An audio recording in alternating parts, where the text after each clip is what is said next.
Rough Edge FM. Irritatingly irresistible internet radio at roughedgefm.com.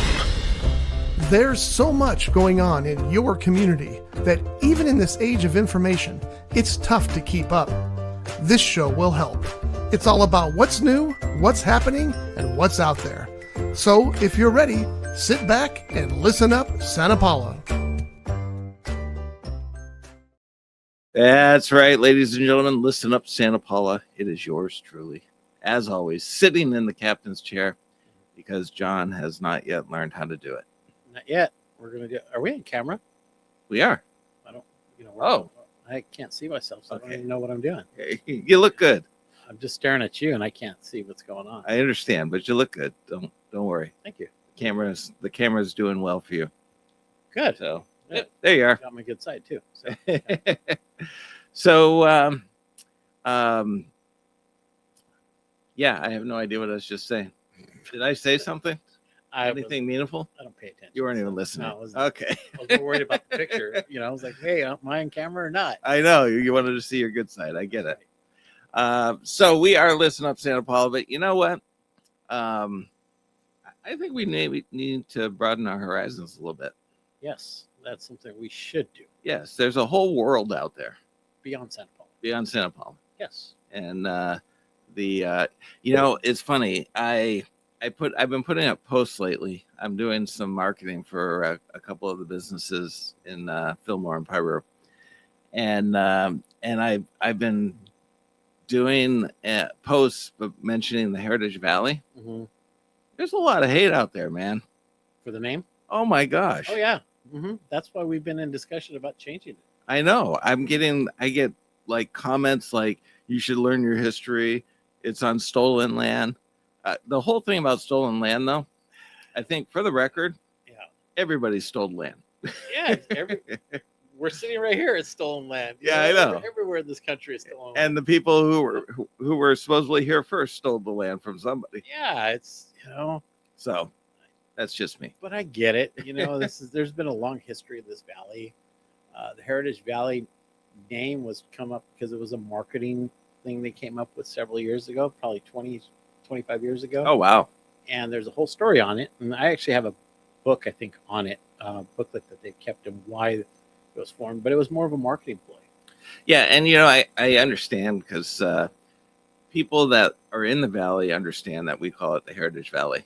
Mm-hmm. But people that are outside the valley have no idea what the Heritage Valley is. To them, it's the Santa Clara River Valley. Yeah, exactly. And so on the map, that's what it shows. Yes. They type in Heritage Valley and they get several places throughout the country. Right. So it's, and I know we've been in discussion with the Tourism Bureau trying to either redo the whole thing, just change the name in general, start fresh. We don't know yet. So that's what we're trying to discuss right now. Well, I have done some research on what's involved in changing the name, and I'll have that all ready for the October meeting. Mm-hmm. But what I've been doing lately is saying the Santa Clara River Valley, managed by or AKA Heritage Valley. Yeah, we got to figure that out. I mean, that's a long discussion because, hopefully the board reviews it. We talked about it, it's not going to change overnight, but I think by this time next year, hopefully we have a direction of what we're going with it. Yeah, and I think if the Heritage Valley can adopt the Santa Clara River Valley, maybe Listen Up can adopt a similar thing. Well, it doesn't mean we can't change it now, right? We could. We can change it. Maybe we have a less of a board or politics to go through. True.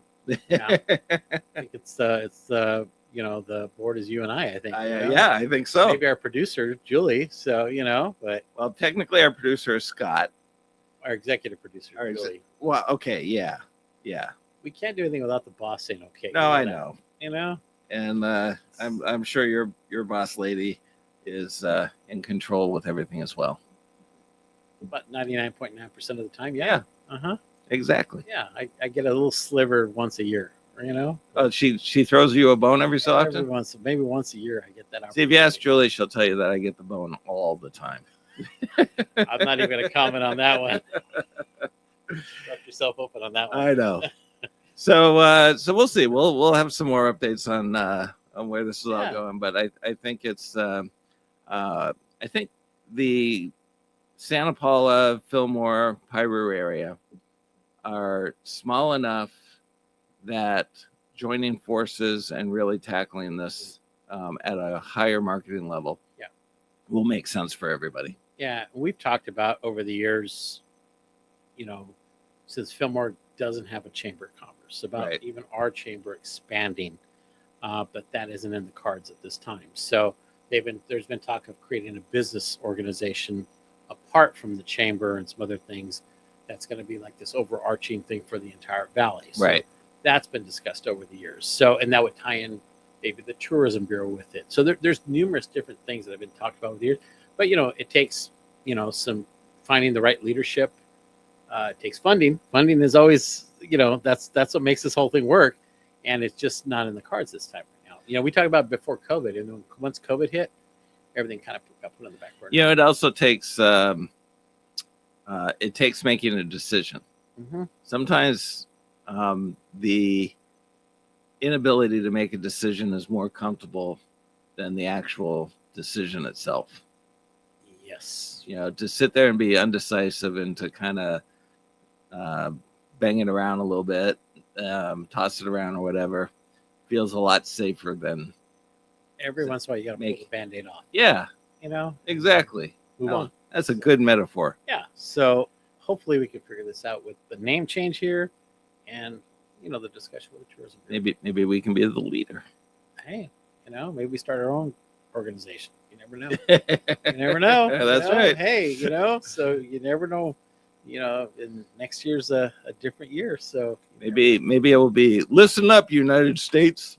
hey, we could take over. Let's start California. They need some help more. than Okay, anybody. listen up, California. Exactly. So, but maybe we should consider a name change for the program to start incorporating the valley better. All right, Let's work on that. all right, Stay tuned. all right. Yeah. Sounds What do you good. got? So we're going to talk about what businesses are doing. So obviously, there's a lot of talk about the economy, people losing jobs, people with the uncertainties with ICE, and some businesses are really suffering by all of this. Other businesses are actually thriving. Yeah. So I thought we'd take a look at some of these businesses that if you're in Santa Paula and you are in one of these businesses, you're probably doing better than the average Joe. So Mhm. what do you think the first type of business is thriving the most? First type of business is thriving. Yeah, as far as a business type, whether it be retail, restaurants, construction, whatever. What do you think? I think for a lot of people, it's basic needs, retail, and restaurants. Basic stuff. Industry. I mean, you're always looking at the construction. Is always with all the construction that's going on. Right. It's hard to say that one thing that stands out. So maybe construction isn't the correct word. It would be more of the handymans and the HVACs and the plumbers and that kind of stuff. Yeah. Entrepreneurship. Yeah. So which ones out of those do you think might be? So childcare, food, plumbers, handymans, tourism. I think you're going to see more food as one of the probably towards the top, if not the top. Actually, it's home and property services. If you're in HVAC, plumbing, handyman, drought tolerant landscapes, all that kind of stuff. Yeah, and you look at They're- it, maybe. Yeah. Yeah, they tend to be thriving, and primarily in Santa Paula. This is specific to Santa Paula. Many older homes and historic buildings need continual upkeep. Residents prefer to use local providers over Ventura Oxnard, and a lot of times with these types of services, you can go into subscription or maintenance plans or something like that, where they come in and do your landscape regularly, or they take care of your HVAC and seasonal stuff. Landscaping is one that people don't think about because you have somebody comes in and does your yard on a weekly basis. You have Yeah. That's a consistent thing that goes on week in and week out. And they're either small entrepreneurs, they're larger businesses, that come in and do all that stuff. So yeah, I can see how that would be kind of up there. So second on the list is childcare and youth programs. So after school, music, dance. Santa Paula has a high proportion of young families and dual income households. Quality childcare and enrichment are limited and in demand. Yeah, well, and if you put all that together, you're looking at Parks and Rec Department that do things. You have Boys and Girls Club that do Right. things as well, and they have after school programs and stuff too. So if that's all in the category, I can see how that would all fit in there. Yeah, and they have a lot of kids that are in their programs now. Yeah, And primarily, you got both families working.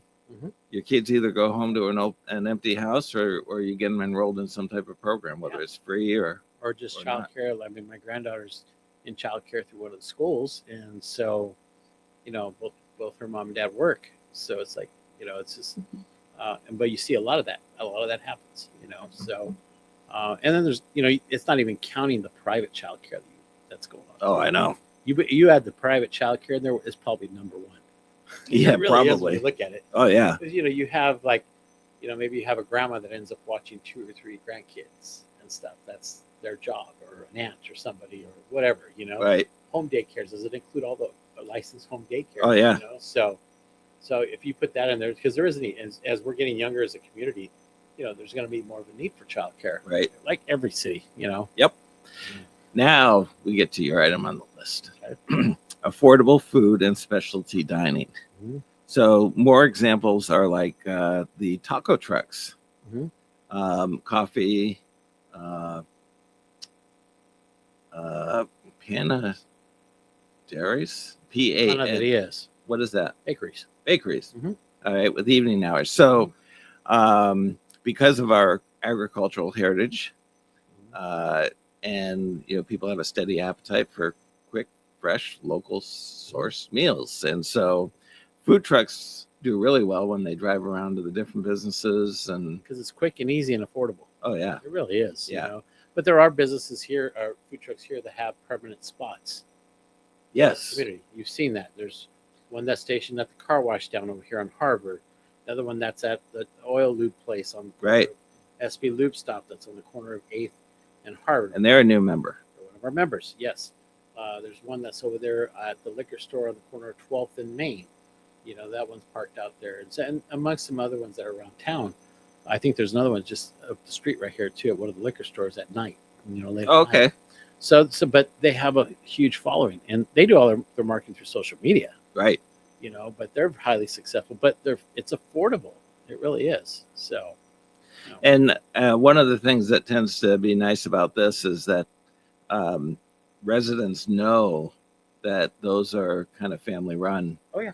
And so they want to be able to support these smaller families or And that speaks to like most of our businesses here. Oh, yeah. Family run.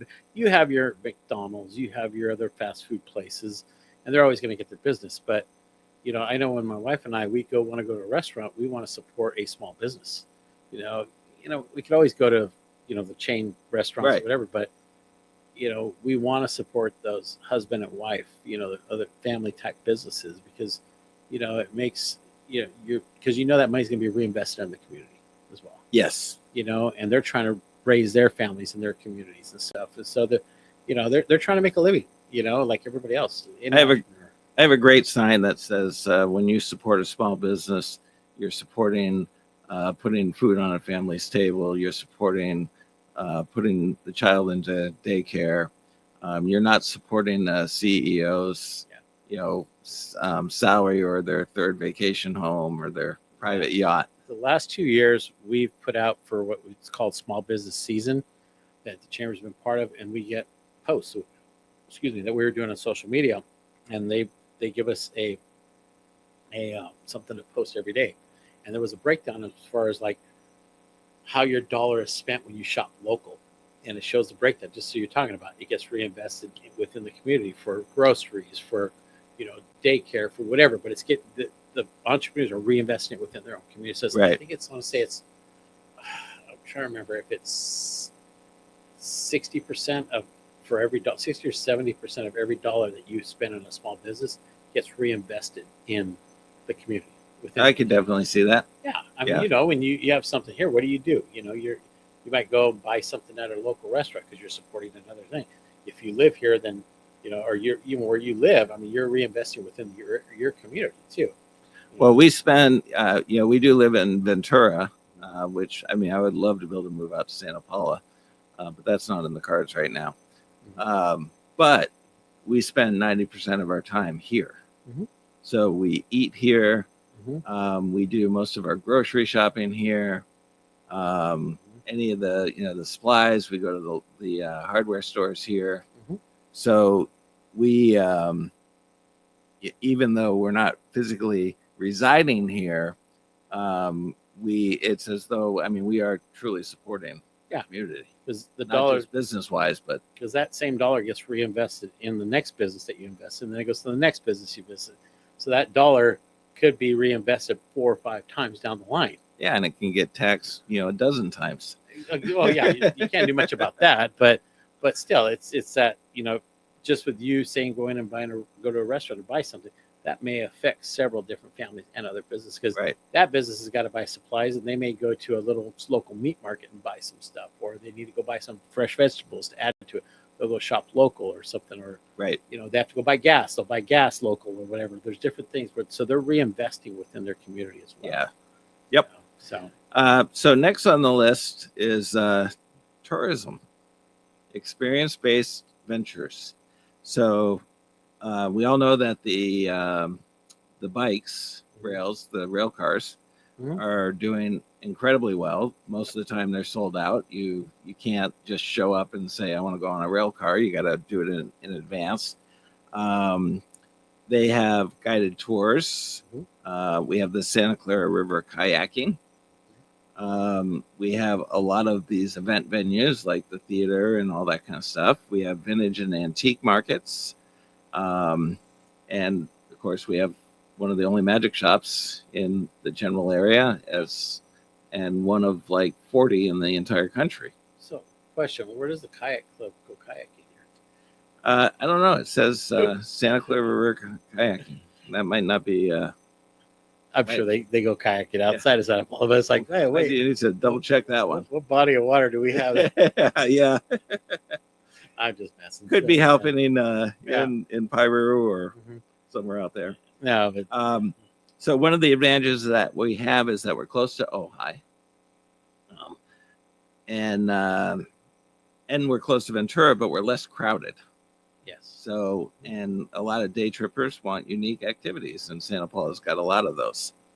So, I was asked this question the other day. What's the difference between a tourist and a visitor? A tourist and a visitor. That was brought up. So I think you'll hear more about this too. Okay.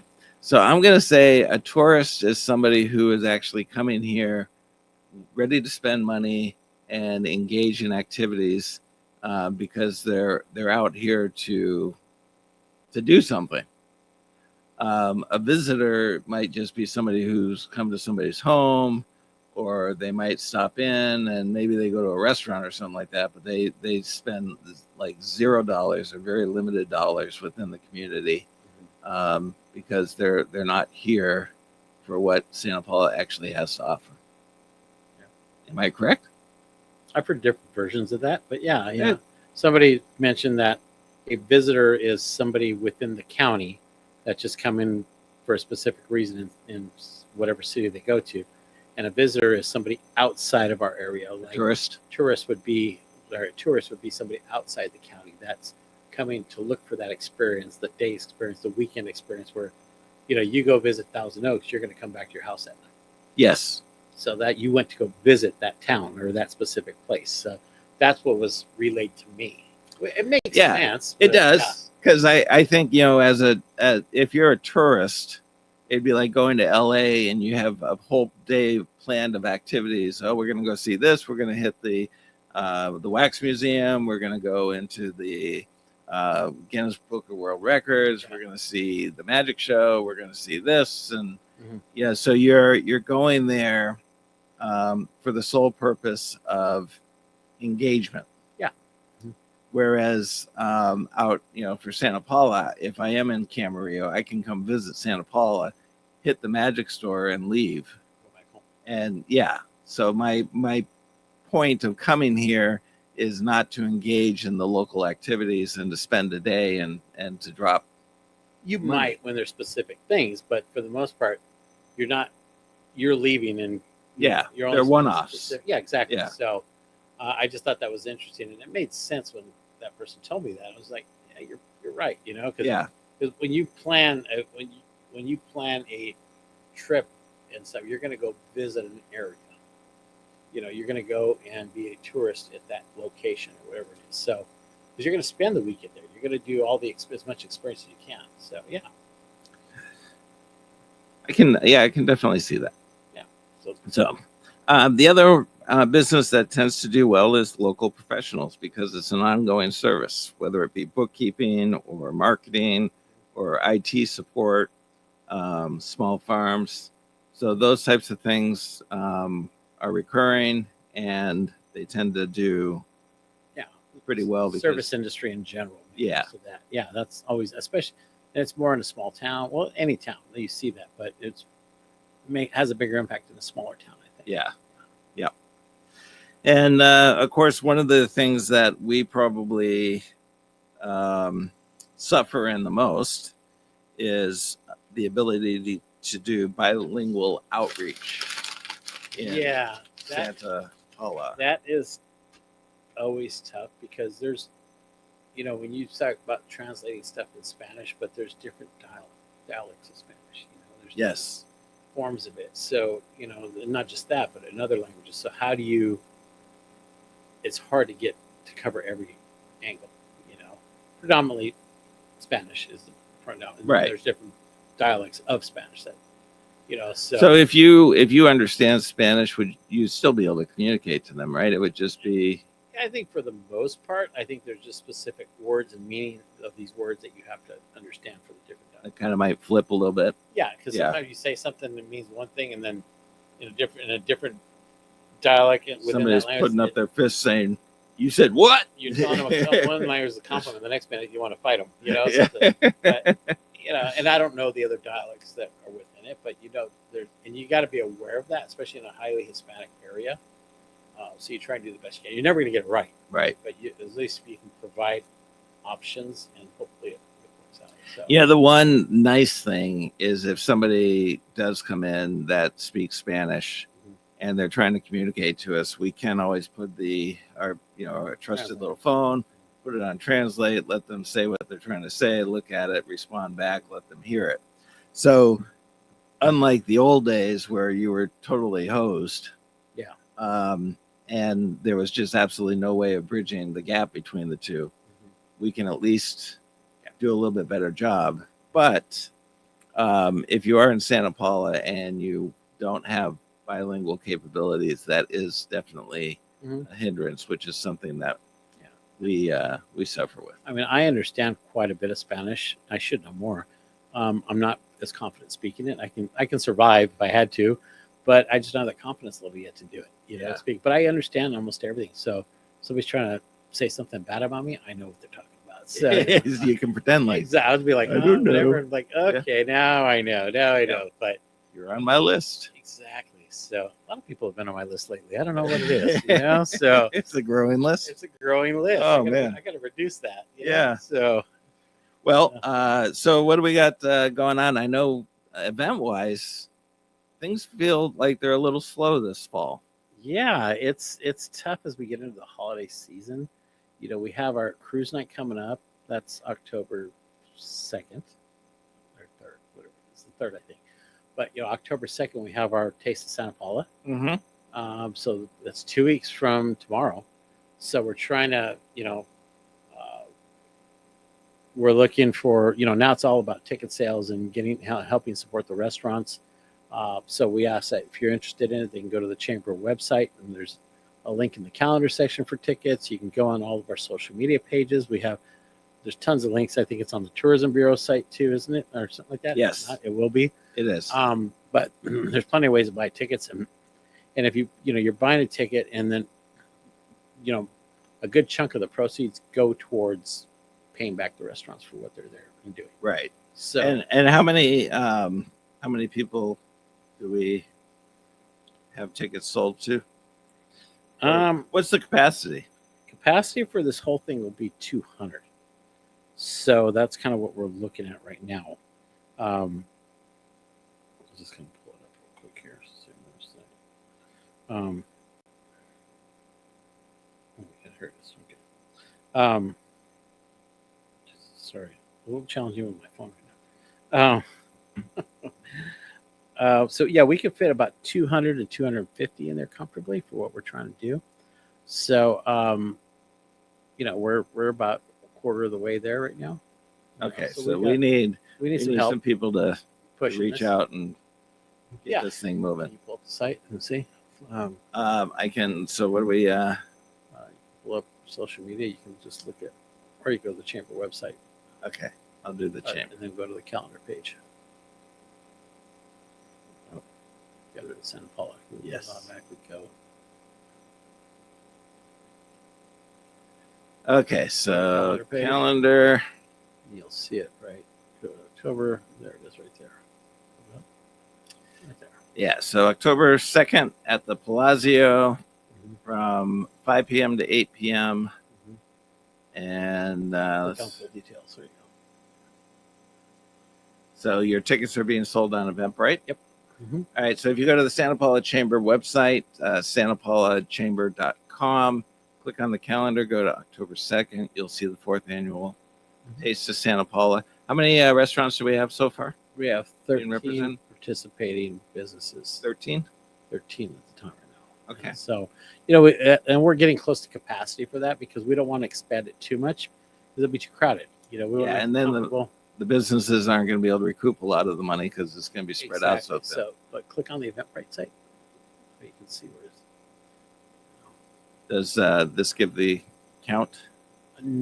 Only in when I'm logged in. Okay. Yeah, but you can see the tickets are 50. Okay. Yeah. So El Capriccio Restaurant, Mm-hmm. Enzo's, the Light Tavern, that's good food. Rabelais, Mhm. always good food. Sisters Asian Eatery, they're doing they participate a lot. Paula's been doing a great job. Yeah. Mhm. Park 1055, Mhm. Santa Paula Cellars, Fermentation House, which is used to Miranda be Snyder. known as Mhm. Vera Cakes, Mhm. Kraus La. Troy LaFau.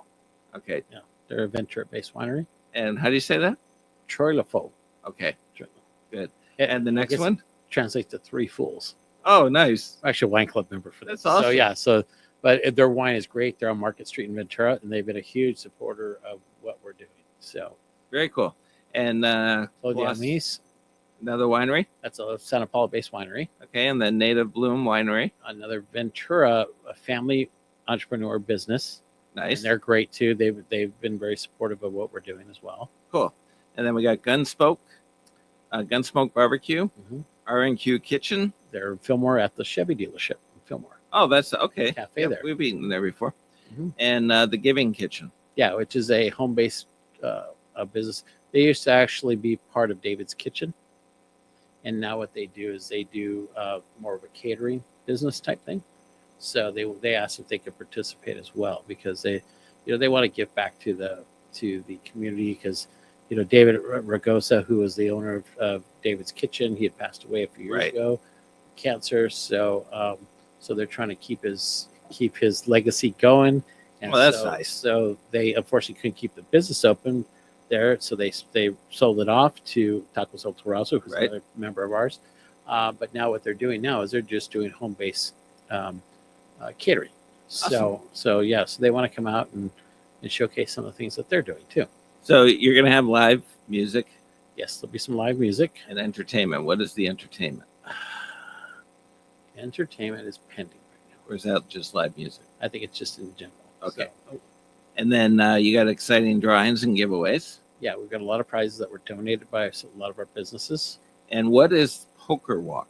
Poker Walk, from what I understand, is when you go and visit say you're going to go try a little bit of wine. Right. So when you try your sample, you give them their ticket and everything, then you can pick a card. Okay. And then at the end of the night, your best hand is what you would show. You know what I mean? Oh. And then what happens, you'll win a prize for that, or you'll be in a drawing for a prize.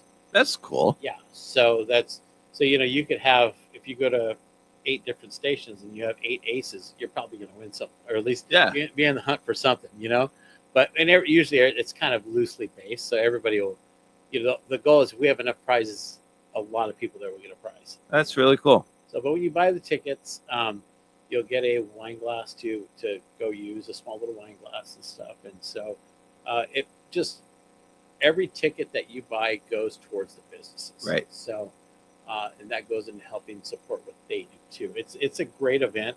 We are looking at changing the format a little bit for next year because we need to expand. We're outgrowing the place. Palazzo has been a great host for us, but we're to a point, we've had so many people in the last probably month asked to be part of it. And so we're looking at expanding and hosting a larger event. Hopefully, you're looking at probably maybe a Veterans Park downtown. Oh, so doing an outdoor event An instead outdoor of event, indoor. possibly in the spring or in the fall again. But we can expand to maybe 30 or 40 vendors, and just give everybody in the valley an opportunity. So, once again, we want to look at a valley approach to it. Right. We look at events like Taste of Camarillo. There's several other ones that do these tastings events, and it's not just from that city; it's from all over the county. So they're going, yeah. So, and we've had a lot of requests from outside of Santa Paula, but we do have some Fillmore and Ventura-based businesses there. So, it's hosted in Santa Paula, so that's kind of where that is. It's like Camarillo's hosting it, but not all those businesses are in Camarillo. Right. So next year we're looking at a bigger event that could maybe triple the size of what we have. Got a comment?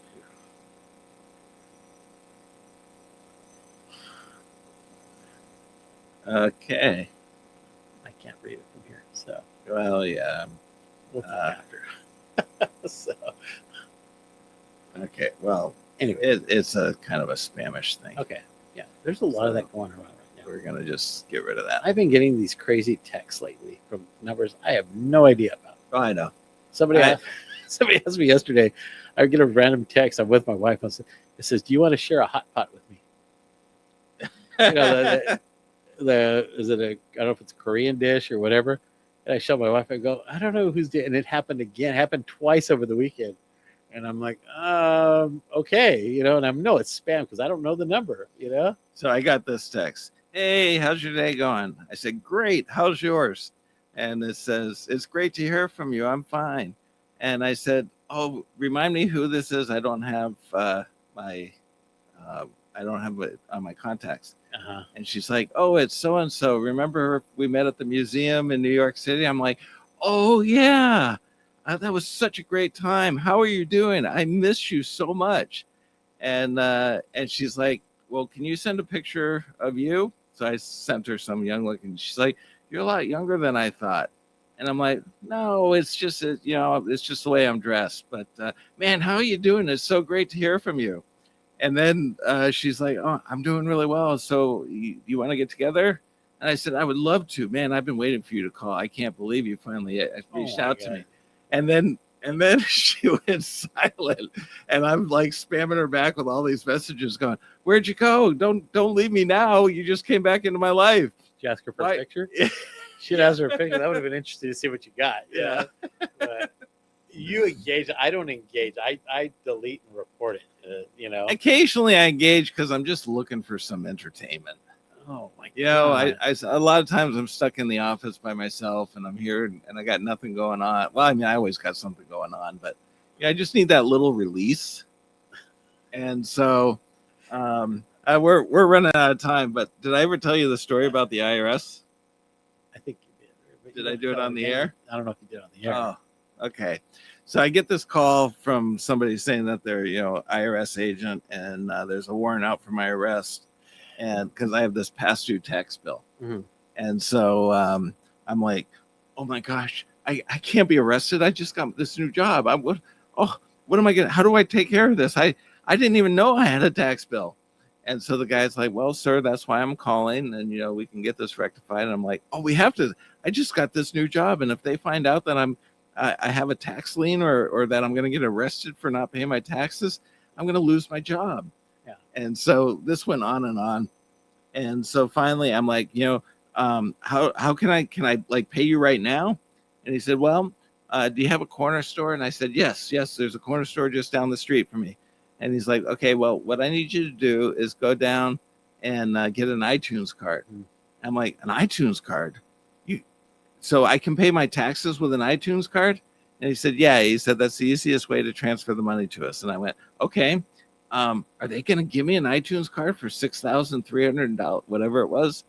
And they're like, well, yeah, they have to give you an iTunes card for whatever dollar amount you request.